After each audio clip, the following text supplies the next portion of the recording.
안녕하세요. 공부 휴식 정보원 채널 타스입니다. 오늘은 세무사 1차 시험 회계학에서 어디를 버릴 것인지에 관해서 이야기를 해보겠습니다. 확실히 세무사 시험에서 회계학은 꽈락률이 가장 높습니다. 그럴 수밖에 없는 게 다른 과목과 달리 계산 문제 비중이 상당히 높습니다. 말문제가 보통 40문제 중에 6개 정도니까 거의 32개 정도는 계산 문제라고 봐야 될 듯 합니다. 회계학 자체가 쉽지도 않은데 말문제 비중도 낮으니까 수험생 입장에서 상당히 압박이 있다고 봐야 할 것 같습니다. 또 이렇게 이야기하면 분명히 이런 분이 있을 겁니다. 말문제도 이제 어렵다고요? 네, 말문제 어렵습니다. 쉽지 않습니다. 저도 압니다. 아는데 솔직히 여러분, 그래도 말문제가 계산 문제보다 쉽고 노력 대비 효율 좋습니다. 절대적으로 쉽다는 게 아니라 상대적으로 계산 문제보다 쉽다는 거죠. 예외가 있긴 할 텐데 적어도 말 문제는 보기 5개 중에 한두 개는 걸러낼 수 있잖아요. 하지만 계산 문제는 손도 못 대는 경우가 꽤 많고요. 뭐 어찌됐건 회계하기 워낙 어렵다 보니까 여기에서 버릴 부분을 정하는 게 결코 부끄러운 일은 아니라고 말씀드리고 싶습니다. 일단 회계학 과목은 이미지처럼 분류할 수 있습니다. 여기서 회계 원리는 다른 과목을 듣기 위한 입문 과정이고 다른 과목은 본격적인 시험 과목이라고 보면 됩니다. 그러니까 시험에 제대로 나오는 것은 재무회계와 원가관리라고 보시면 될 듯합니다. 사실 회계 원리에서 배우는 것 대부분은 다음 단계 과목과 내용이 겹칩니다. 세무사 1차 시험은 재무회계에서 25문제 정도 출제되고 원가관리에서 15문제 정도 나옵니다. 고급회계는 보통 1차 시험에서 최대 3문제 정도 나옵니다. 세무사 2차에서는 재무회계에서 60점, 원가관리에서 40점 정도 비중으로 출제됩니다. 고급회계는 2차 시험에 나오기는 나오는데 사실 자주 나오지는 않아서 동차 때 많이 포기하기도 합니다. 그리고 좀 더 구체적으로 중급회계와 원가관리회계를 분류하면 이런 식이 됩니다.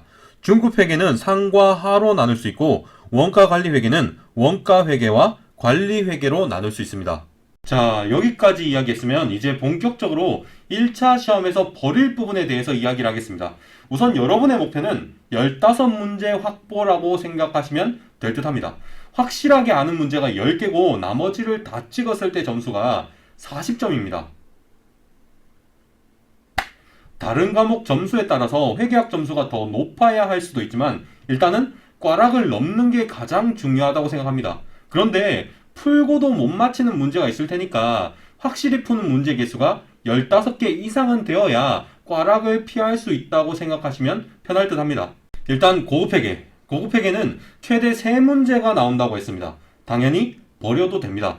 그러면 원가관리회계와 고급회계를 모두 버리면 어떨까요? 중급회계에 22문제 정도 남습니다. 당연히 괜찮습니다.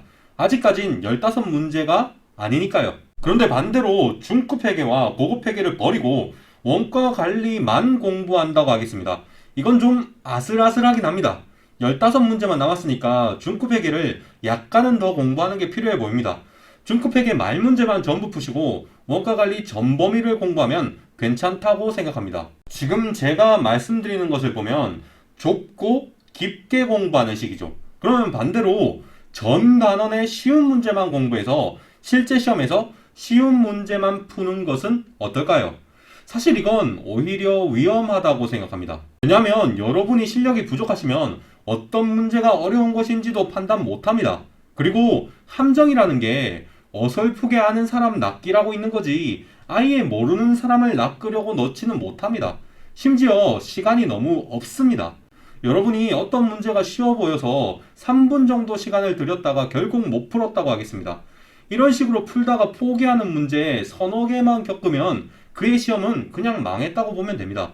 배점이라도 난도에 따라 다르면 넓고 얕게 공부해도 판단하기 편할 겁니다. 그런데 그렇지 않았단 말이죠. 균등 배점이라서 내가 공부한 지식만으로 풀 수 있는지 아닌지 판단도 힘듭니다. 그러니까 제 생각에는 1차 시험은 그냥 좁고 깊게 공부하는 게 정답이라고 봅니다. 저는 중급회계와 원가관리로 나누어서 설명했는데 기출문제를 기준으로 버릴 부분 정하는 방법도 있습니다. 보통 객관식 책 앞에 단원별로 기출 경향이 있습니다. 그럼 그 표를 보고 매년 출제되는 단원을 공부하는 겁니다. 제가 15문제 확보하는 게 중요하다 했는데 그걸 유념하시고 공부 범위를 정하면 됩니다. 대신 원가 관리 같은 경우 종합적인 지식이 중요한 부분이 꽤 있습니다.